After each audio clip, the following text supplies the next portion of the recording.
नगर में बहुत धनी व्यापारी रहीस। ओहा अब्बड़ अकन धन और संपत्ति सकेल डरे रहीस। ओखर एक झन नौकर रहीस जेखर नाम शंभू रहीस। शंभू हा अपन वेतन के आधा से ज्यादा हिस्सा ला गरीब मन के मदद करे बर खर्चा कर देत रहीस।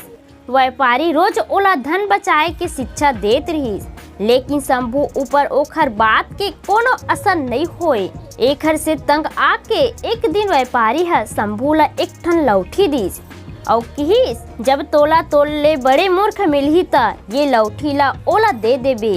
अब व्यापारी हा शंभू से मिले तब पूछे, मिलिस का तोर से बड़े मूर्ख मनखे।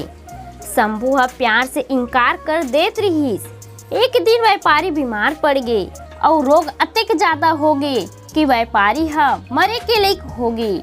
आखिरी समय में ओहा शंभू ला अपन तीर में बुलाइस और कहिस, अब मैं हा ये दुनिया ला छोड़ के जाने वाला हूँ। शंभू हा कहिस, मालिक मोला भी अपन संग ले चल।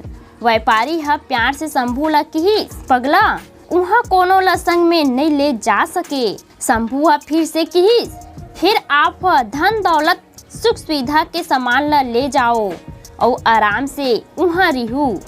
व्यापारी है कहिस, पगला उहाँ कुछू नहीं ले जा सके, सब ला अकेला और खाली हाथ जाए ला पड़थे।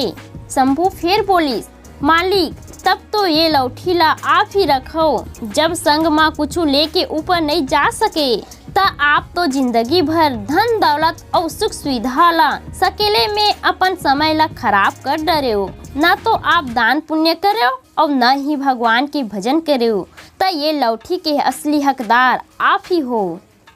कहानी से सीख, मनखे ला कभू ज्यादा लालच नहीं करना चाहिए, काबर के ऊपर धन दौलत संपत्ति ला लेके नहीं जा सके।